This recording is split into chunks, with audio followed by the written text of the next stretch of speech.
जो सबसे प्रमुख मुद्दा है वो लॉ एंड ऑर्डर को लेकर है। प्रदेश में कानून व्यवस्था बिल्कुल चौपट हो चुकी है। भ्रष्टाचार के कारण से ही सब चीज गड़बड़ हुई, चाहे हरिद्वार रोड के विकास प्राधिकरण का मामला हो या गोकशी का मामला हो या जितने भी मामलों में आप देखते हैं तो लास्ट में कहीं ना कहीं भ्रष्टाचार और भ्रष्टाचार को बचाने के लिए सरकार, ये दोनों एक दूसरे के साथ पूरक बनकर खड़े हुए हैं। इसीलिए हम लोग हैं दूसरे भी आगे बढ़कर जो इनकी ओछी मानसिकता सरकार की दिखाई दे रही है कि मुद्दों पर बात करके जवाब देने के बजाय जवाबदेही से बचने के लिए भावना पांडे जैसे लोगों को लाया जाता है, जिनका पूरा चरित्र पूरा समय भ्रष्टाचार, ब्लैकमेलिंग और तमाम तरह के गलत कामों को लेकर हुआ और कांग्रेस पर केवल लांछन लगाकर भाग जाने की जो रणनीति है ये दिखाई दे रही है। ये भारतीय जनता पार्टी की वो मानसिकता है जिसमें वो जनता के सवालों का जवाब नहीं देंगे लेकिन जनता के सवालों को भटकाने का काम करेंगे। हरिद्वार और रुड़की विकास प्राधिकरण में अवैध भवनों की जो बाढ़ रुड़की क्षेत्र में आई है, कभी कंपाउंडिंग लेटर को ढाल बना लेते हैं, कभी कार्रवाई के नाम पर सिर्फ नोटिस काट लेते हैं, बाकी कार्रवाई नहीं होती और पुलिस को कई बार ऑर्डर करते हैं कि आपका निर्माण रोक दीजिए, लेकिन बाद में दिखाई देता है कि चारों तरफ से भ्रष्टाचार करने के बाद अवैध निर्माण जारी है और वैध निर्माण वालों के ऊपर भ्रष्टाचार का एक चाबुक चल रहा है। तो यही सब चीज़ें हैं जिससे हम रुड़की क्षेत्र में बहुत अधिक प्रभावित अपने लोगों को पा रहे हैं। हमारे जो क्षेत्र के लोग हैं वो वास्तव में इससे बड़े पीड़ित हैं और ये बहुत गंभीर मामला इसलिए बन जाता है क्योंकि भ्रष्टाचार से जहाँ एक और आम आदमी पीड़ित है वहीं दूसरी ओर एक एक करके जिस तरह से यहाँ का देखिए झबरेड़ा क्षेत्र के लाठरदेवा गांव में भारतीय जनता पार्टी के एक बड़े नेता के घर पर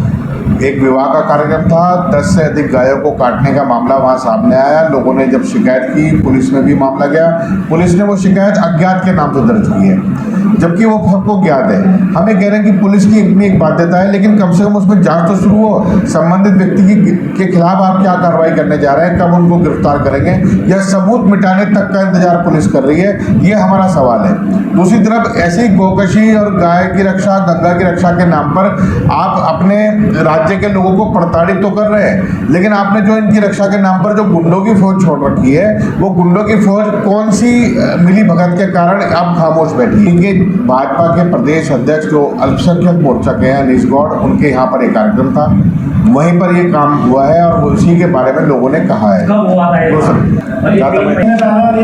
ग्रामीणों की बात नहीं कर रहा हूँ मैं, उन लोगों की बात कर रहा हूँ जो इस नाम पर लोगों को प्रताड़ित करने का काम करते हैं बिना अवशेष मिले, बिना जानकारी के। जब आप लोगों को प्रताड़ित कर रहे हैं तो जहाँ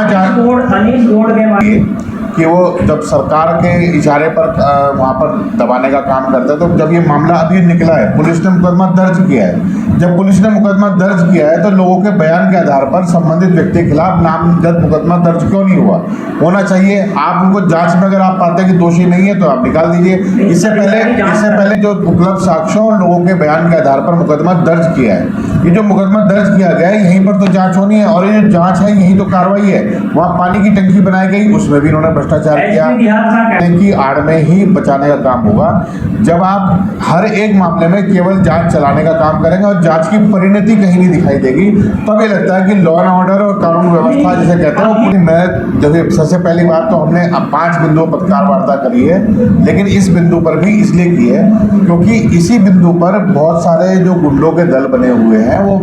लोगों पर जो कार्रवाई करता है, गुंडागर्दी दे रहा हूँ मैं, उसी की बात कर रहा हूँ। प्लस भारतीय जनता पार्टी जब अपने आप को गौरक्षक बनाने का दावा करती है तो वो गौरक्षा करने का काम कर क्यों नहीं रही है। दूसरी बात, कानून में इतनी शिथिलता इन्होंने बना रखी है कि जब तक लोगों का पीड़न करना होगा तब तक तो उपयोग करेंगे और जब कार्रवाई करने का नंबर आएगा तो पीछे हटेंगे। सेम यही गंगा की सफाई में बजरंग दल बीजेपी के लोग किसको रखते हैं किसको नहीं रखते हैं, लेकिन इनका जो व्यवहार है वो केवल एक गुंडे तक सीमित है, इसके अलावा कुछ नहीं है।